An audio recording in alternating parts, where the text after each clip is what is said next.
La población española no tiene una idea ni aproximada, ni los que están a favor ni los que están en contra, del alcance y de la dimensión que es el Islam como fenómeno sociológico y cultural, aparte del religioso, y luego ya no quiero entrar en la deriva fanática o terrorista, que eso a mí me interesa menos. Vamos, me interesa en tanto que hay víctimas y sufren. Pero pues realmente el terrorismo hay que perseguirlo con los jueces y los policías y punto. Digo, en cuanto a lo que se refiere como fenómeno terrorista. Ahora, como fenómeno sociológico, pues ahí sí que creo que la información brilla por su ausencia. Hay, de un lado, un buenismo que acepta cualquier cosa, venga de donde venga, y especialmente del Islam, en el fondo quizá porque le tienen miedo. O por el contrario, pues hay una cerrazón absoluta por parte de sectores de la población española que simplemente pues condenan y embisten de manera ciega, ¿no? Lo cual tampoco es muy inteligente en el fondo, ¿no? Al menos hay que estar informado. Yo, desde luego, creo que en términos generales la población española no está al tanto de la dimensión del problema que tenemos. ¿Es el Islam una religión de paz? ¿Es una religión de guerra? Porque se oye cualquier cosa. ¿Qué diría usted? Mire, es que cualquier religión puede ser de paz y puede ser de guerra, depende de cómo se utilice la palabra de Dios o del Dios en que digan creer cada uno. El Islam por sí solo no es... Bueno, vamos a ver, hay contenidos teológicos, hay contenidos en el Corán y en el Hadith, o sea, en las historias atribuidas a Mahoma, una pseudo biografía que puede ser más o menos creíble, de acumulación de anécdotas de su vida atribuidas, ¿no? Pero en el Corán, desde luego, hay alusiones muy violentas y muy duras. También se puede argumentar que en la Biblia también las hay. Lo que ocurre es que las alusiones violentas de la Biblia son más bien de la Biblia hebraica, o sea, de la Torá y de los libros puramente judaicos, no del Evangelio cristiano. Es decir, del Antiguo Testamento. Claro, el Antiguo Testamento por un lado y el Nuevo Testamento por el otro. En el Nuevo Testamento, aparte de la escena de Jesús expulsando a los mercaderes, a los mercachifles del templo y alguna otra cosa por el estilo, pues no hay alusión violenta y además tampoco era propiamente violencia, ¿no? De ninguna clase. Lo que hay es más bien perdón, caridad, amor, acercamiento, etcétera. El Corán no, el Corán es otra cosa muy distinta. El Corán es un conjunto de varias cosas, de normativas legales, de normativas políticas, de organización de la comunidad musulmana, afirmación de la fe musulmana en las primeras etapas y muchísimos exhortos a la lucha material, física, bélica contra los impíos, etcétera, etcétera. Entonces, se lo pregunto de otra manera. ¿Un musulmán que profesa esta fe puede soslayar estos episodios violentos que usted está haciendo referencia del Corán y vivir esa fe sin tener en cuenta eso? Pues mire usted, de hecho, ha habido musulmanes que no eran dudosos de serlo, que han podido sobrevivir con eso, han podido capear esa clase de temporales. Lo que pasa es que han tenido problemas graves y a veces han sido o bien apartados o bien asesinados, ¿no? Como era el caso de Anwar el-Sadat, por ejemplo, o el mismo Abdel Nasser. Lo que pasa es que estos tenían otras connotaciones militares, pseudosocialistas, entre comillas, etcétera, pero podían sobrevivir incluso declarándose musulmanes, haciendo la peregrinación, etcétera, y en un país tan musulmán como es Egipto. No ahora por los hermanos musulmanes, sino de mucho tiempo atrás. Egipto es un país muy islamizado en las costumbres, en la ideología, en el imaginario colectivo, etcétera. Egipto es un país muy islamizado de siempre. Vamos, un siempre que pueden ser 8 siglos, 10 siglos, 12 siglos, ¿no? Que es mucho. Lo que ocurre es que, claro, con eso parece ser que a los extremistas musulmanes no les bastaba. Y entonces los hermanos musulmanes, primero una de sus fracciones mató a Sadat, después llegaron a ocupar el poder después del derrocamiento de Mubarak, y eso iba por un camino realmente gravísimo. Iba por un camino imposible y tuvo que darse el golpe militar. O sea que sí se puede, si no soslayarlo, por lo menos se puede sobrevivir con ello.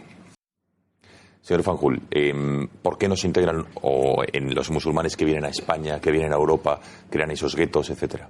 Pues mire usted, porque es una constante histórica de las comunidades musulmanas que están en territorios de mayoría de otra religión, el ser refractarios de manera sistemática a cualquier forma de integración, no en aspectos formales, comerciales, económicos, etcétera, o serán socios, bueno, si pueden, del Barcelona o partidarios del Real Madrid, cosas así, pero una integración profunda no se produce. Lamentablemente, y digo muy lamentablemente para mí, porque me gustaría que fuera lo contrario, no participan voluntariamente y por gusto, por curiosidad, por ejemplo, de la cultura española o de la cultura europea en general. No participan, no les interesa. Yo no he visto nunca en España a un musulmán visitando el Museo del Prado, o visitando catedrales, o visitando iglesias o palacios antiguos. No les interesa, excepto los monumentos de origen árabe, que eso sí los visitan, y entonces eso les sirve para, no sé, sobrellevar un poco el complejo de inferioridad y decir, esto lo hicimos nosotros. Bueno, la verdad es que lo hicieron otros musulmanes que vivían aquí, y entonces no estábamos ni nosotros ni los musulmanes que hablan, ¿no? Pero realmente no les interesa la integración en la cultura. Y luego hay un aspecto fundamental que yo he señalado en numerosas ocasiones y que creo que hay que seguir diciéndolo. Mientras no haya una fusión de las comunidades a través de matrimonios mixtos, en los dos sentidos, no habrá nunca integración de los musulmanes, ni de ninguna otra comunidad. O sea, es que esto vale para los musulmanes y vale para los gitanos, es decir, y vale para cualquiera. Con un no musulmán y una musulmana con un no musulmán, ¿no? Sí, claro. El caso de musulmán con mujer que no lo sea no tiene problema ninguno, excepto que piensan que más adelante, andando el tiempo, pues ya se convertirá y en todo caso su opinión no cuenta demasiado, ¿no? Pero el caso contrario está socialmente legalmente perseguido en los países en que lo pueden hacer, que son todos los países musulmanes, y está socialmente muy mal visto.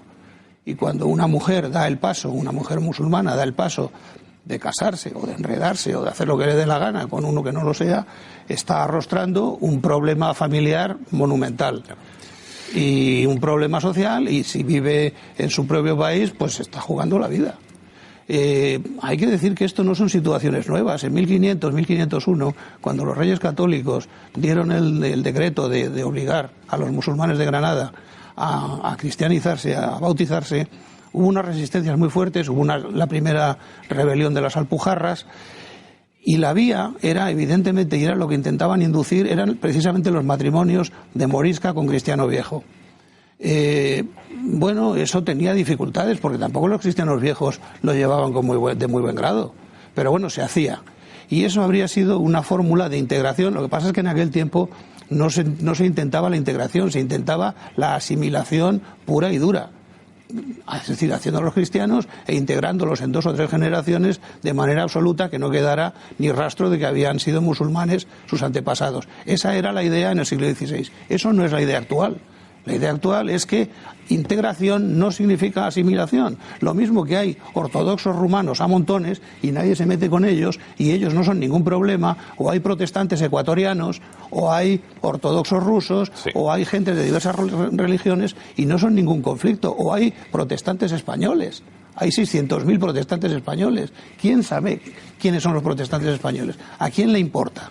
Esta pregunta que se hace mucha gente, ¿cómo puede ser que gente que ha vivido aquí y que aparentemente estaba integrada, y sacan a sus amigos, pues si venía con nosotros a las fiestas y tal?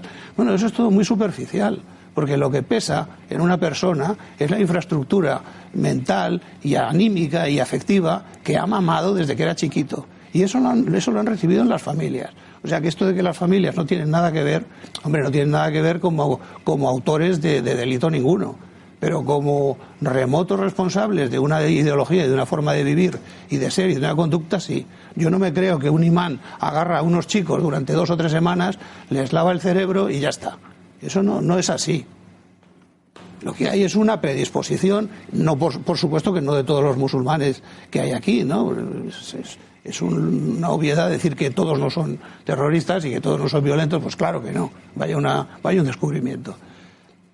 Pero lo que sí está claro es que hay una actitud sistemática, cerradísima a la integración con la comunidad mayoritaria. Es decir, se siguen poniendo aparte.